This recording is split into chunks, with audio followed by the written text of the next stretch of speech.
नमस्कार, मी डॉक्टर दिलीप सातबाई. नुकतेच 4 labour code भारतीय सरकारने पार्लमेंटमध्ये मंजूर केले आहेत आणि वेतन संहिता 2019च्या संदर्भात मी काही महत्त्वाचे मुद्दे आपल्या निदर्शनास आणू इच्छितो. वेतन संहिता 2019 मध्ये 4 विद्यमान कायद्यामधील तरतुदी सुलभ, एकत्र आणि तर्कसंगत करण्याचा प्रयत्न केली आहे. वेतन देयक कायदा 1936, किमान वेतन कायदा 1948, बोनस देयक कायदा 1965 आणि समान वेतन कायदा 1976 हे 4 कायदे एकत्र करून वेतन संहिता निर्माण झाली आहे. हे नियोक्त्यांसाठी वेतन संबंधित अनुपालनात साधेपणा, एकरूपता आणण्यासाठी आणि त्याचबरोबर कामगारांचे हक्क बळकट करण्यासाठी प्रयत्न करणार आहे. हेच त्याचे उद्दिष्ट आहे. संहिताचे काही प्रमुख ठळक मुद्दे. 1. सार्वत्रिक किमान वेतन. सर्वात मोठा बदल आणि संघटित आणि असंघटित क्षेत्रातील प्रत्येक कर्मचाऱ्याला आता किमान वेतनाची हमी दिली गेली आहे. पूर्वी राज्य आणि उद्योग क्षेत्रानुसार किमान वेतनाचे नियम वेगवेगळे होते. त्यामुळे देशातील फक्त सुमारे 30% कामगारांना व्यापणाऱ्यांना अनुसूचित रोजगारांना फक्त किमान वेतन लागू होत होते असे निरीक्षण होते.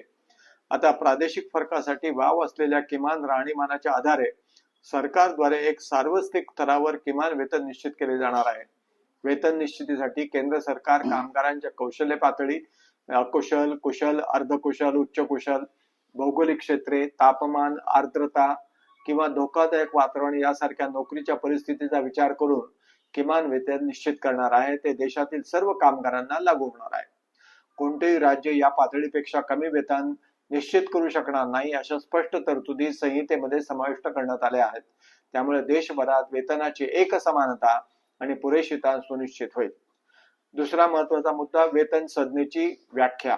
मूळ वेतन या शब्दाची नवीन व्याख्या म्हणजे बेसिक पगार, महागाई भत्ता आणि रिटेनिंग अलाउन्स हे एकूण वेतनाच्या किमान 50% असावे अशी अनिवार्यता लावण्यात आली आहे. पूर्वी कंपन्या बेसिक पगार कमी दाखवून घरभाडे भत्ता, स्पेशल अलाउन्स, इतर काही भत्ते अंशी अधिक देऊन मूळ वेतन कमी दाखवू शकत होत्या, ज्यामुळे पीएफ आणि ग्रॅच्युटी साठी भरायची रक्कम त्या मानाने कमी होत होती. या नवीन नियमामुळे मूळ वेतन वाढवण्यास भाग पडले आहे, ज्यामुळे जर सीटीसी तशीच राहिली तर भत्ते कमी होण्यामुळे कर्मचाऱ्यांना घरी नेण्याचा टेक होम पगार थोडा कमी होण्याची पुरेपूर शक्यता आहे. त्यामुळे कर्ज पात्रता योग्यतेवर व मासिक खर्चावर तात्काळ नकारात्मक परिणाम होऊ शकतो. मात्र दीर्घकालीन दृष्टीने हे निवृत्ती नियोजन बळकट करेल आणि सामाजिक सुव्यवस्था वाढेल. तिसरा मुद्दा ओव्हरटाईम. कामाच्या तासांचा विचार केला तर नियमामध्ये जास्त काम करण्यास स्पष्ट संरक्षण दिले गेले आहे. ओव्हरटाईम काम करणाऱ्या कर्मचाऱ्यांना त्यांच्या सामान्य वेतन दराच्या किमान दुप्पट वेतन त्यांना आता द्यावं लागणार आहे. वार्षिक पगारी रजेची पात्रता देखील शिथिल करण्यात आली आहे. कामगार आता 240 दिवसाऐवजी 180 दिवसाच्या सेवेनंतर यासाठी पात्र होऊ शकतात. यामुळे नवीन कर्मचाऱ्यांना रजेचे फायदे मिळवण्यासाठी संपूर्ण वर्षभर वाट पाहावा लागणार नाही अशी स्पष्टता आली आहे. चौथं, वेतन चक्र. आर्थिक स्थिरता हा आणखी एक महत्वाचा भाग आहे.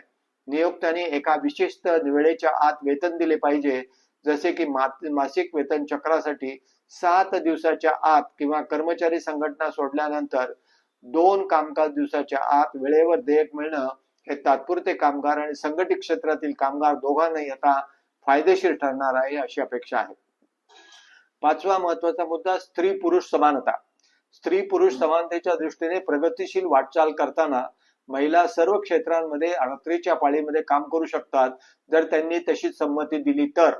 नियोक्त्यांनी त्यांना पुरेशी सुरक्षितता आणि वाहतूक व्यवस्था सुनिश्चित करायला हवी. रोजगारात नियोक्ते यांनी समान कामासाठी भरती, वेतन आणि रोजगारांच्या अटीमध्ये लिंगाच्या आधारावर ट्रान्सजेंडर ओळखीसह भेदभाव करता येणार नाही असे स्पष्ट करण्यात आले आहे. थोडक्यात लिंग आधारित वेतन भेदभाव देखील स्पष्टपणे प्रतिबंधित करण्यात आला आहे. सहावा महत्वाचा मुद्दा मजुरी देयकासाठी सार्वत्रिक कव्हरेज. वेळेवर देयक सुनिश्चित करण्यासाठी आणि अनधिकृत कपात रोखणे या सर्व तरतुदी सर्व कर्मचाऱ्यांना लागू होतील. वेतन मर्यादा काही असली तरी सध्या फक्त 24,000 रुपये महिन्यापर्यंत कमावणाऱ्या कर्मचाऱ्यांना हे कलम लागू आहे. 7. मजुरी देयकाची जबाबदारी. कंपन्या, फर्म किंवा संघटनांसह नियोक्ते त्यांच्या द्वारे नियुक्त केलेल्या कर्मचाऱ्यांना वेतन देणे बंधनकारक आहे. असे करण्यात अयशस्वी झाल्यास मालक आणि संस्था न भरलेल्या वेतनासाठी उत्तरदायित्व जबाबदार असतील असे स्पष्ट करण्यात आले आहे. 8वा महत्वाचा मुद्दा गुन्ह्यांचे गुन्हेगारीकरण. काही नियोक्त्यांनी पहिल्यांदाच केलेल्या गुन्ह्यासाठी कारावासाची जागा आर्थिक दंडाने जास्तीत जास्त दंडाच्या 50% पर्यंत घेण्याची तरतूद करण्यात आल्यानं परिणाम कमी दंडात्मक आणि अधिक अनुपालन केंद्रित होणार आहे. पहिल्यांदाच चुका करणाऱ्या नियोक्त्यांना आता तुरुंगवास न भोगता देखील गुन्हे आर्थिक दंड भरून सामोपचाराने मिटवता येतील अशा तरतुदी समाविष्ट करण्यात आल्या आहेत. तथापि 5 वर्षाच्या आत पुनरावृत्ती झालेल्या गुन्ह्यांमध्ये अशा तरतुदी लागू होणार नाहीत असेही स्पष्ट करण्यात आले आहे. निरीक्षक सह सुविधा करता. निरीक्षकची पारंपरिक भूमिका निरीक्षक सह सुविधा करता असे बदलली आहे, ज्यामध्ये अनुपालन सुधारण्यासाठी अंमलबजावणीसह मार्गदर्शन, जागरूकता आणि सल्लागार भूमिकांवर भर देण्यात आला आहे. आपल्याला हा माझा व्हिडिओ आवडला तर जरूर लाईक करा, शेअर करा आणि माझ्या YouTube चॅनलला सबस्क्राईब करा. धन्यवाद.